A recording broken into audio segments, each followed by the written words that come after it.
د پکتیکا ولایت مسؤلین وایي د هیواد د خپلواکۍ د بیرته ترلاسه کولو 101 کلیزې د لمانځلو لپاره یې بشپړه آمادګي نیولې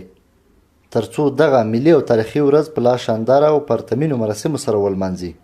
دوی وایي د دغه ورځې لپاره یې بېلابېل پروګرامونه په نظر کې نیولي. سبا ته به مختلف پروګرامونه د ترانوي جلسه به پریډ به یعنی هغه شی چې د خپلواکۍ د ورځې د لمانځلو لپاره لازم دی هغه ترتیبات باندې موږ اخته یو ان شاء الله خلک به ګډون کوي او د خپل خوشحالي او وطنپالنې مینې اظهار او احساس کوي. له دې سره د پکتیکا عام خلک وایي د هیواد دغه تاریخي ورځې د لمانځلو او د هیواد یو اتل بچي شاه غازي امان الله خان د یاد د تازه کولو لپاره خوښ دي او هیله لري چې له دولتي چارواکو سره په ګډه دغه ملي ورځ په لا شانداره مراسمو سره ولمانځي. په پکتیکا کې تیاری ورته نیول شوی ده، په ولایت مقام کې هم تیاریانې روانې دي، په نورو ولسوالیو کې هم د پکتیکا تیاری روانې دي او دغه ورځې لمانځل کیږي. آمادگی گرفتن اینجا خوش هستیم که استقلال تجلیل میشه،